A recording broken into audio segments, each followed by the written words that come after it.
네, 현재 시간 2시 20분을 지나가고 있습니다. 오늘 시장의 특징주 상황실 통해서 자세한 이야기 나눠보도록 하겠습니다. 에이블에셋 유광희 대표님과 함께하겠습니다. 대표님 안녕하세요. 네, 안녕하세요. 네, 오늘 처음 뵙겠습니다. 네, 처음 뵙겠습니다. 오늘 또 되게 똑똑한 안경을 쓰고 오셨네요. 네. 알겠습니다. 우리 시청자분들께 똑똑한 투자 인사이트를 가득 넘겨주시길 바라면서 일단 첫 번째 상황실로 바로 넘어가 보도록 하겠습니다. 오늘 첫 번째 상황실은요, 바로 대우건설입니다. 건설주 다시 주목할 때일까라고 저희가 남겨봤는데 대선을 전후로 해서 부동산 정책 기대감에 건설 섹터에 훈풍이 불었습니다. 하지만 대우건설 이후에는 시장의 눈이 좀 다른 섹터로 옮겨가면서 대우건설의 주가가 좀 하락세를 보였는데 오늘 다시 반등이 나왔잖아요. 1분기 호실적이 그 뒷받침을 해줬는데 달성 배경 설명해 주실까요?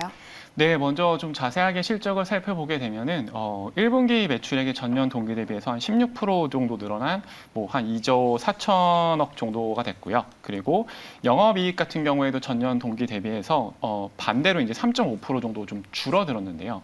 보통 저희가 매출액이 증가하면은 영업이익도 증가하는 게 일반적인 현상인데 조금 특이하게 대우건설 같은 경우에는 이번에 영업이익이 좀 줄어들었습니다. 그래서 그 이유를 좀 살펴보게 되면은 일단 그 전체적인 매출이 증가한 부분은 이라크 등에서 좀 해외 매출이 좀 증가한 부분들이 있었고 또 작년이랑 이렇게 그 진행이 되면서 주택 분양도 좀 많이 된 부분이 있었습니다.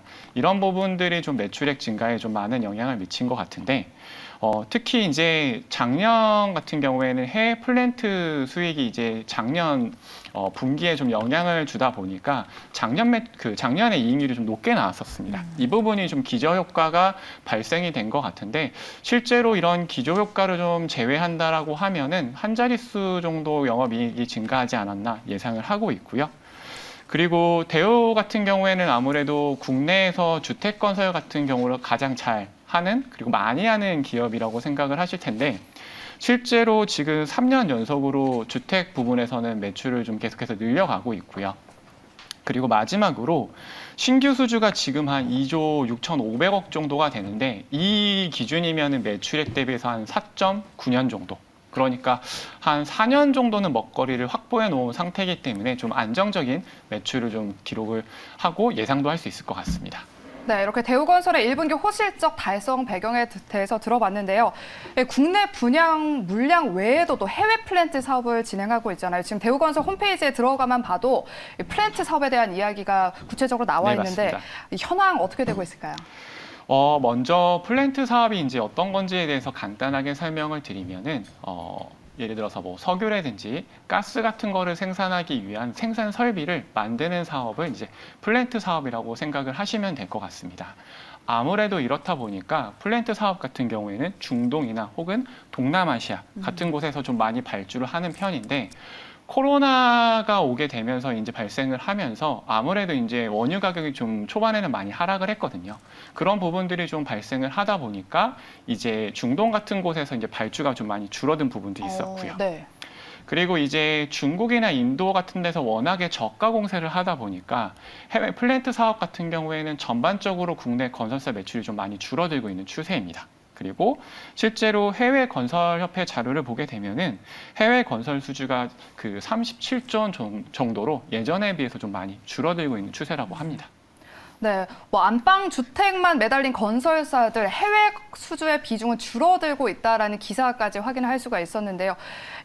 대우건설뿐만 아니라 오늘 건설주들이 굉장히 핫하잖아요. 새 정부 정책주라면서 대선 때는 들썩거렸는데 그 이후로는 좀 맥을 못 추렸어요. 앞으로 건설주 투자 의견 어떻게 보세요? 다시 주목을 받을 수 있을까요? 한 두 가지 정도로 좀 체크를 하시는 게 좋을 것 같은데요. 일단 첫 번째로는 우리나라 건설주 같은 경우에는 해외 사업보다는 현재 국내 사업에 좀 집중을 하고 있습니다. 이런 상황에서 아무래도 주택 관련된 사업들은 경제에 되게 민감하게 좀 반응을 하고 정책에도 좀 민감하게 반응을 하는 부분이 있기 때문에 이 부분에 대한 것도 체크가 필요하실 것 같고 아무래도 좀 원자재 가격도 인상이 되고 있고 인건비도 좀 증가하는 부분도 있고 그다음에 안전 관련된 비용들도 증가하고 있기 때문에 이 부분은 조금 악재 정도로 보시면 될 것 같고요.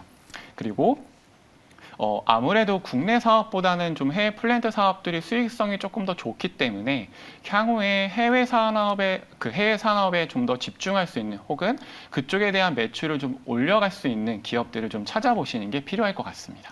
네, 대우건설 해외 사업의 확대가 살 길이다라고 한 줄 평을 남겨주셨는데요. 아무래도 해외 쪽이 수익성이 더 좋기 때문인 것 같습니다. 그렇다면 가격 전략은 어떻게 바라볼까요? 네, 오늘 좀 급등하기 때문에 지금 들어가시기에는 조금 부담스러운 가격일 것 같고요.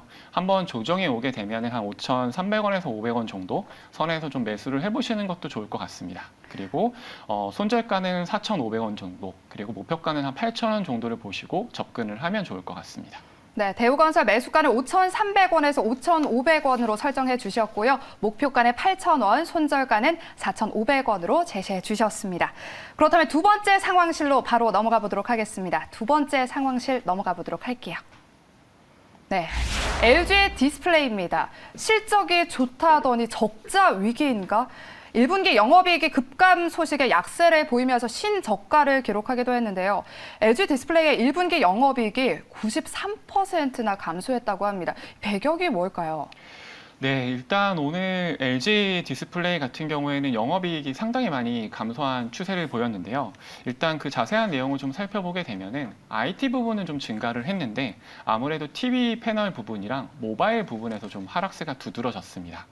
이런 부분들이 아마 중국 쪽에서 좀 봉쇄가 일어난 부분도 있었고, 그리고 이제 코로나 초기에 이미 TV들을 많이 교체를 하셨잖아요. 맞아요. 네, 그러다 보니까 이제 TV 패널 교체 수요도 좀 많이 감소한 부분들이 좀 영향을 미친 것 같습니다.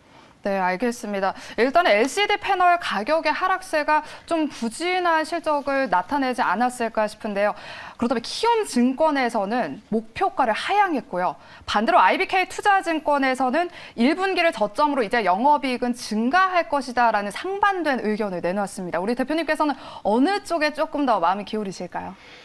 먼저 한 가지를 좀 체크를 하는 게 필요할 것 같은데요. LG 디스플레이 같은 경우에는 매출 비중이 이제 IT 부분이랑 TV 패널 쪽의 비중이 좀 높은 편입니다. 그래서 이쪽에 대한 수요를 좀 확인을 하시는 게 필요할 것 같은데, 아무래도 이제 중국 봉쇄가 생각보다 좀 장기화되고 있기 때문에 노트북에 대한 수요들이 좀 감소할 수 있는 부분들이 있을 것 같고요. 네. 그리고 앞서 설명을 드렸지만 뭔가 큰 이슈가 있을 때 TV 교체 수요가 발생을 하는데, 물론 2022년 11월 달에 월드컵이 있습니다. 맞아요. 네, 그러면 뭐 TV를 교체할 수 있는 부분도 있긴 하지만 워낙에 코로나 초기에 TV들을 많이 교체를 하셨기 때문에 이 교체 수요는 예전만큼 좀 강하지 않을 것 같고요. 그리고 아무래도 좀 리오프닝이 되고 사람들이 거리두기가 완화가 되면은 실외 활동을 하게 되면서 그런 부분에 대한 수요들도 좀 꾸준히 감소하지 않을까라고 생각을 하고 있습니다. 그래서 네. 좀 반등은 당분간 좀 어렵지 않을까 생각을 하고 있습니다. 네, LG 디스플레이 주주분들께는 좀 슬픈 소식이 아닐까 싶은데 당분간은 좀 반등이 어려울 것이다. 그렇다면 좀 더 중장기적으로 하반기에는 좀 이 상황을 반전시킬 무기가 있을까요? 일단 현대 같은 경우가 여러 악재가 있었지만 조금 부가가치가 높은, 마진율이 높은 상품들이 많이 판매가 되면서 실적이 좋게 나왔었는데요. LG 디스플레이 역시도 조금 뭔가 수익선을 개선할 수 있는 제품들의 판매가 좀 늘어나야 되지 않을까 생각을 하고 있습니다. 그렇다면 가격 전략 어떻게 바라볼까요? 이게 보통 애플 관련된 기업들 실적이 올해 상당히 좋았거든요. 그런데 지금 LG 디스플레이 같은 경우에는 애플에 납품을 많이 하고 있지만 좀 실적이 상당히 안 좋았었고 오늘 또 급락하는 모습을 보이고 있기 때문에 일단은 좀 조정이 끝날 때까지 기다린 다음에 접근을 하시는 게 좋을 것 같습니다. 네, LG 디스플레이는 조금 더 기다렸다가 다시 한번 집중해보자라는 의견 주셨습니다. 그렇다면 세 번째 상황실로 바로 넘어가 보도록 하겠습니다. 세 번째 상황실은요, 바로 고려제강입니다. 철강도 원자재 수혜주일까? 요즘 워낙에 원자재 관련 종목들이 엄청나게 테마성으로 급등락이 왔다 갔다 하잖아요. 오늘 철강주들이 상승을 하고 있는데 그중에서 오늘 저희가 뽑아본 종목 고려제강이 상한가를 기록했습니다. 정부가 환태평양 경제 동반자 협정, 말도 좀 어렵네요. CPTPP에 가입한다는 소식이 들려오면서 오늘 철강주들 강세 나타나고 있는데요. 자세한 내용과 함께 가능성은 있을지, 또 이게 만약에 가입이 된다면 우리 시장에 어떤 변화를 일으킬 수 있을지 설명 부탁드릴게요. 네, 먼저 가입 배경을 좀 살펴보게 되면 우리나라 같은 경우에는 대외 의존도가 좀 상당히 높은 편입니다. 그러다 보니까 이제 대외 불확실성이나 대외 환경에 대해서 조금 민감하게 반응을 할 수밖에 없는데요. 이런 다자간 무역 협정을 통해서 그런 불확실성이나 이런 것들을 좀 대응하는 편입니다. 그런데 이제 우리나라가 이제 환태평양 그 경제 동반자 협정에 가입을 추진하게 되는 배경을 좀 살펴보게 되면은 최근에 이제 전장의 영향으로 이제 원자재 가격이 조금 급등하고 그다음에 대외 불확실성이 많이 증가하는 모습을 보이고 있습니다. 이런 부분을 이제 가입을 하면서 좀 불확실성을 좀 낮추고자 하는 의도가 보이고 있는데요. 아무래도 이런 협정 같은 경우에는 FTA랑 좀 비슷하기 때문에 관련 그 안에 국가들의 산업 그 경쟁력을 좀 살펴보는 게 필요하실 것 같습니다. 예를 들어서 지금 이 CPTPP 같은 경우에는 그 안에 일본도 가입되어 있고요. 그리고 베트남도 있고 그다음에 멕시코도 가입되어 있는데 좀 특징적인 부분이 미국은 또 가입이 되어 있지 않습니다. 그래요? 네, 미국은 가입되어 있지 않은데 우리나라가 사실 이거를 그 전에 가입을 하려고 추진을 했었는데 CPTPP 안에 일본이 아무래도 포함되어 있다 보니까 우리나라가 그 당시에는 이제 기계라든지 아니면은 자동차 관련된 산업들의 경쟁력이 일본에 비해서 조금 뒤처진 영향이 있었습니다. 그런데 지금은 이제 소재 관련된 기업들의 경쟁력도 올라갔고 현대나 기아차들도 지금 워낙에 잘하고 있기 때문에 이 부분에 대한 좀 자신감이 발생을 하면서 좀 가입을 조금 더 적극적으로 고려를 하고 있는 것 같습니다. 네, 알겠습니다. 그렇다면 이번 원자재 가격 인상에 철강주들 좀 수혜를 볼 수 있을까요? 어떻게 보시나요, 대표님? 일단 철강 관련된 것들에 대한 것들을 좀 살펴보게 되면은 지금 현재 상황은 아무래도 이제 수요가 좀 늘어나는 부분보다는 그 공급이 좀 감소하는 원인이 철강 가격 상승에 좀 영향을 미쳤다라고 보시는 게 맞을 것 같습니다. 아무래도 지금 중국의 봉쇄가 좀 장기화되고 있고 러시아랑 우크라이나 전쟁 과정에서 지금 유럽에서 철강을 가장 많이 생산하고 있는 아조보스탈 그 공장 같은 경우가 폭격으로 인해서 지금 파괴가 됐고요.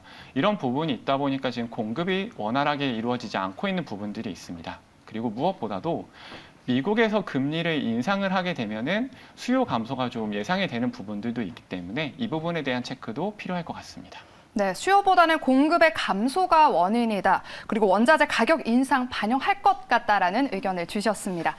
우크라이나 사태와 중국과의 봉쇄 조치로 철강주들 고공행진을 이어가고 있는데 계속해서 언제까지 좀 이어질 수 있을지, 계속해서 이어질 수 있을지 한 줄 평 부탁드릴게요. 네, 일단은 원자재 가격은 좀 부담이 있지만 수요만 계속된다라고 하면 괜찮을 것 같은데요.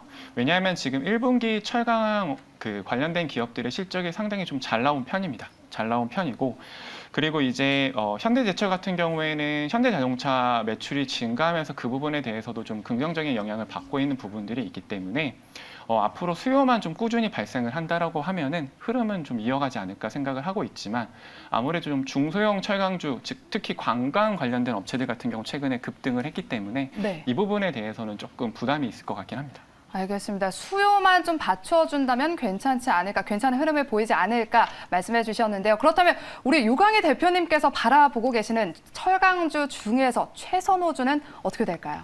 워낙에 지금 현대차가 사업을 잘하고 있기 때문에 네. 현대제철을 좀 눈여겨보고 있습니다. 현대제철이요? 네, 아무래도 현대제철 같은 경우에는 1분기 실적도 되게 잘 나왔는데 이렇게 잘 나왔던 이유 중에 하나가 현대차가 매출이 증가하는 부분이 그대로 이제 현대제철 쪽에 반영이 되는 부분들이 있기 때문에 지금 현재는 철강 관련해서는 조금 급등한 종목들보다는 현대제철 같은 좀 안정적으로 수익성을 확보하고 있는 이런 기업들을 좀 살펴보시는 게 좋을 것 같습니다. 네, 우리 대표님께서의 최선호주로는 현대제철을 꼽아주셨습니다. 저희가 이야기를 하다가 아까 전에 하단에 속보가 떴었죠. 바로 LG전자의 1분기 매출이 21.1조를 기록했고 영업이익이 1.8조를 기록하면서 분기 사상 최대 실적을 기록했습니다. 앞으로의 LG전자 대응 전략 어떻게 세워봐야 될까요? 이런 뉴스가 나왔을 이 시점에서? 네네. 일단 LG전자 같은 경우 지금 실적이 잘 나온 이유 중에 하나가 가전에 대한 수요들이 꽤 많이 늘어났다고 하더라고요. 가전은 LG전자다라는 말이 네, 있더라고요. 맞습니다. 개인적으로 이제 코로나 때 TV들에 대한 교체 수요들이 많았기 때문에 이 부분에 대한 수요가 좀 줄지 않을까 생각을 했었는데 그 부분에 대한 수요들도 좀 꾸준히 발생을 하고 있는 것 같고요. 그리고 LG전자 같은 경우에는 지금 전장 사업부에 관련된 것들에 대한 집중을 하고 있기 때문에 이 부분 사업이 좀 잘 된다라고 하면은 향후에도 좀 긍정적인 흐름을 보이지 않을까 생각을 하고 있습니다. 네, 알겠습니다. LG전자 현재는 0.84% 소폭 상승한 12만 500원에 거래가 되고 있습니다. 이렇게 에이블에셋 유강희 대표님과 함께했습니다. 대표님 오늘 말씀 고맙습니다. 네, 감사합니다.